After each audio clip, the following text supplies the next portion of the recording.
can't be with someone if I don't respect what they do. You're a cashier! Sitcom rules? Jerry tossed them out the window. No cufflinks needed, no punchlines spared, no laugh track safe. These are the 20 wild facts about Seinfeld. And the bonus?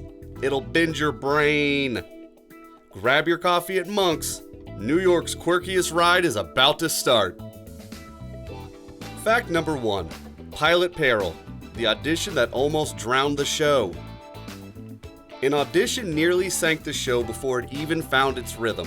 In that first pilot reading, NBC execs grimaced at the endless Monk's chatter. Too talky, too small, threatening to pull the plug on the show about nothing. Show is about nothing. Julia Louis-Dreyfus wasn't even cast yet, and the room felt colder than the coffee in Kramer's hands. What's the deal with Aquaman? Then Jerry jumped in, riffing on what's the deal with from his stand-up, and the tension snapped into laughter. By the end, the executive circled back, notes crumpled, exclaiming, "Write more of this!" Fact number 2. Master of the mundane, Jerry's comedy alchemy. Jerry Seinfeld, the man who turned coffee sips into cultural anthems, sidewalk strolls into philosophical treaties, nylon backs into style statements, and elevator pauses into existential epiphanies. Who else could take everyday awkwardness, forgotten grocery bags, mirror glances, the eternal quest for the perfect parking spot, and inflate it into primetime gold? No nuances too minor, no detail too dull, no awkward silence left unmined. In a world drowning in punchlines, he found the silent punch. And then he gave us nothing, yet everything. What's the deal with missing leading ladies? You won't believe how she showed up. Fact number 3, Elaine emergence. NBC's last-minute demand. The original pilot had zero space for a female voice, just Jerry and George yammering away in Monks. NBC brass panicked and demanded a woman on the show. Enter Julia Louis-Dreyfus, summoned on a week's notice with no script in hand. She walked onto the set blind, nailed every beat, and flipped the dynamic on its head.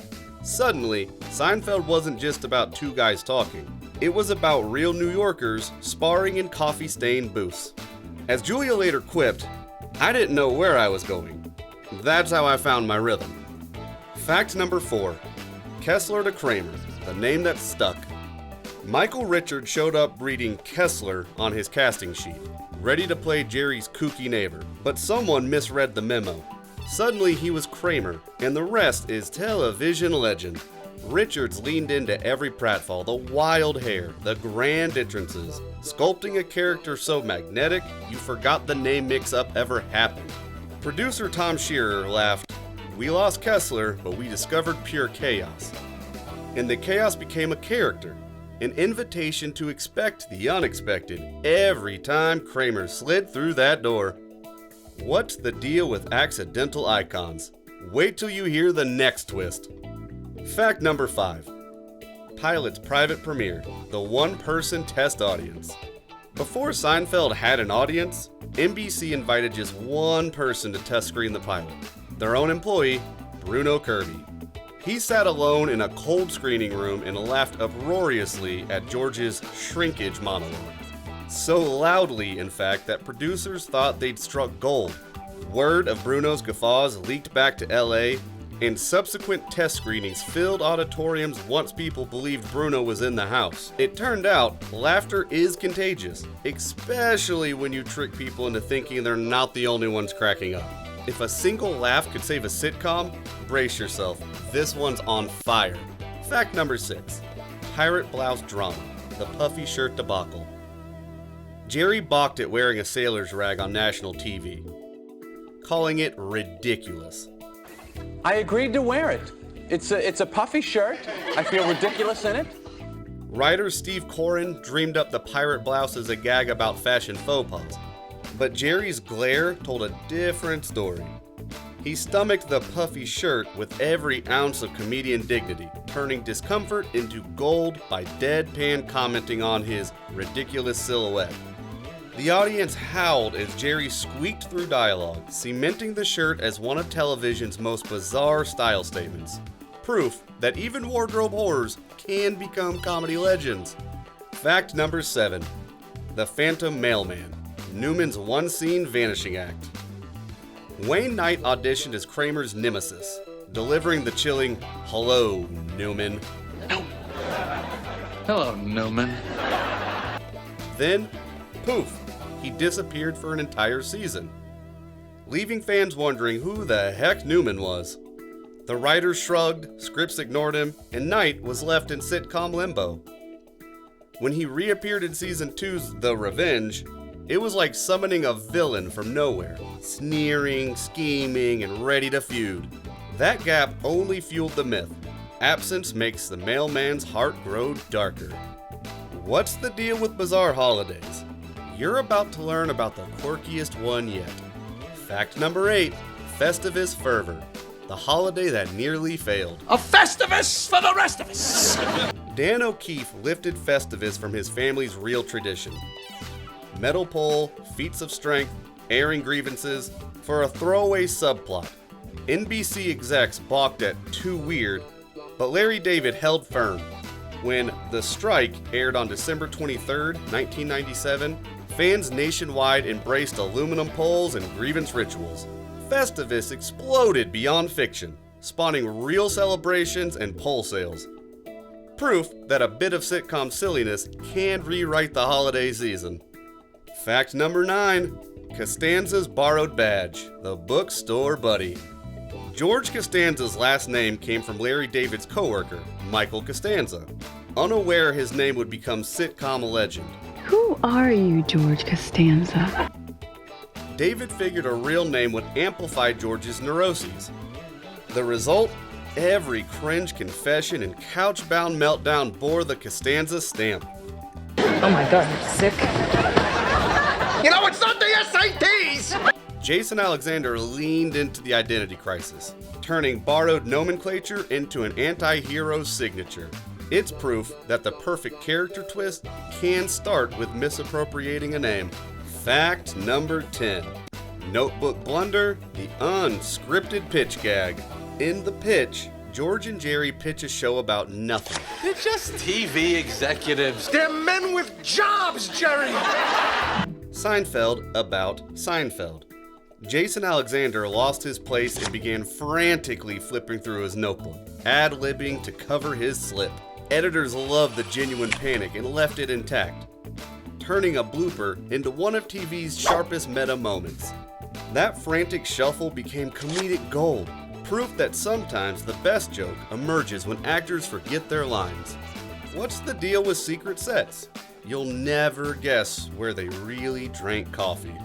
Fact number 11. Behind the scenes at Monk's, the cafe that wasn't. When you saw Jerry, George, and Elaine at Monk's Cafe, it was all Hollywood magic, baby. Exteriors? Tom's Restaurant on 108th Street in Harlem. Interiors? A perfect mock-up on CBS's Stage 17.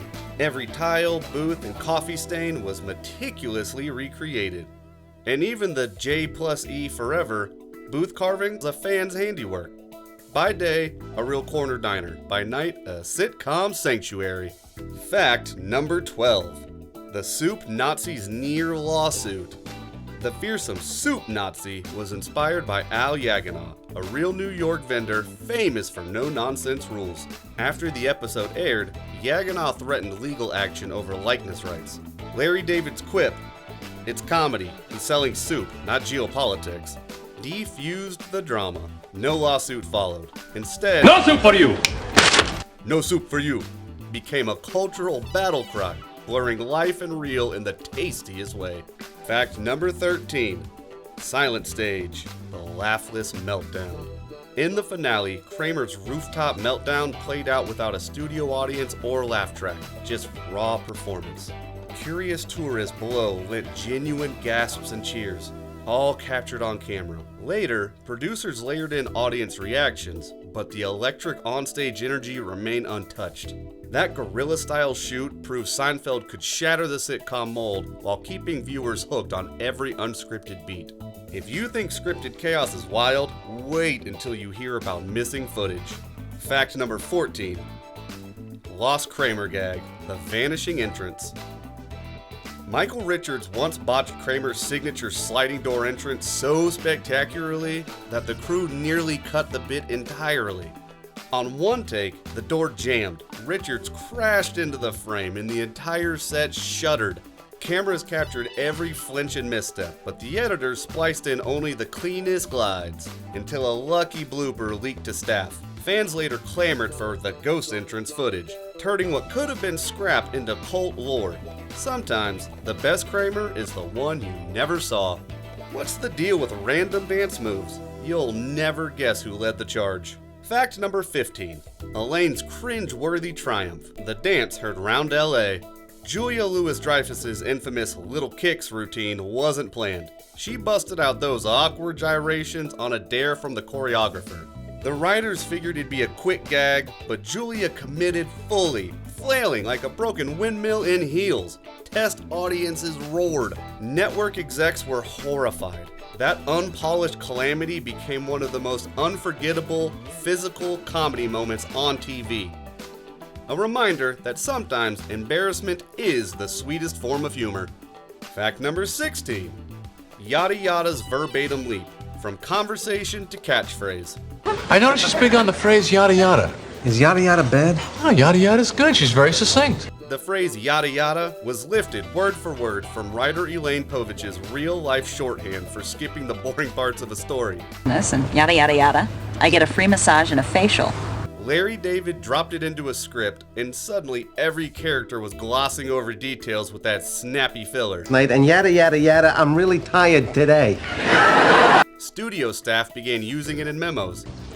I've yada yada sex. Soon, yada yada was in dictionaries. A throwaway line turned into cultural shorthand. Proof that authentic dialogue can outlast any punchline. If you think sitcom stars get perks, wait till you hear this. Fact number 17. The Unbuild Bash. Cast-funded birthday at Tavern on the Green.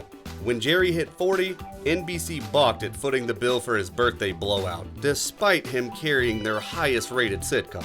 So, Jason Alexander, Julia Louis-Dreyfus, and Michael Richards secretly pooled money for a party at Tavern on the Green. The invite read, "Dress casual, come hungry." And Jerry arrived unaware until the choir of friends sang, "Happy birthday." It went down as the classiest backdoor billing in TV history. Proof that camaraderie outshines any network approval. What's the deal with finales? Think Seinfeld bowed out quietly? Think again. Fact number 18. Ratings Riot, the finale that almost beat the Super Bowl. When Seinfeld signed off on May 14th, 1998, it didn't tiptoe, it stomped. The finale snagged a 76% household share, sandwiched only behind Super Bowl 32 that very year. Fans tuned in masse, even critics scrambled live to cover the chaos. Complaints flooded in. Too many cameos, not enough punchlines. But nobody could deny the spectacle. Seinfeld ended like it lived, on its own terms, with the entire nation leaning into every awkward pause and savage roast. And if you think on-air brilliance is polished, wait till you hear about backstage bloopers. Fact number 19, Blooper Bonanza, when flubs become legends. Seinfeld's frantic multi-camera shoots generated mountains of outtakes. So many that blooper reels stretched over 2 hours. Every "what's the deal" flub, each botched cue, and every improv slip-up was cataloged, then fiercely debated in the cutting room. Editors handpicked only razor-sharp shards for airtime, but insiders swore the lost footage was pure gold. Fans still trade whispered legends of the secret Kramer death gag and Jason Alexander's pantomime meltdowns. Proof that sometimes mistakes shine brighter than scripted gold. And if you thought sliding through a door was simple, think again, my friend. Fact number 20. Unplanned Entrance. Kramer's explosive door debut. Michael Richards planned his grand sliding door entrance in The Boyfriend, then tripped on the threshold mid-take. He crashed through the glass panel with a thunk that echoed across stage 17, scattering props like confetti. The mic snagged on his jacket sleeve, capturing every startled breath. The crew hit "cut" in stunned silence, then erupted. They trimmed the take, patched the glass in post, and left the tumble in for raw impact. That unplanned smash became the ultimate Kramer calling card. What's the deal with sitcom props in museums? You might need a stool for this one. Bonus fact, from Monk's booth to Smithsonian Floor. Long after Seinfeld signed off, the real puffy shirt and Dan O'Keefe's original Festive pole were donated to the Smithsonian's America on Television exhibit in Washington, D.C. Visitors lined up to see the fabric that sparked millions of "no soup for you" quips and the aluminum pole that launched 1,000 grievances, all under one roof. Proof that nothing on Seinfeld was ever truly nothing. Who knew airing grievances could land you in a glass case? Hey, if this blew your mind, hit like, subscribe, and ring that bell, because in our world, even nothing means everything.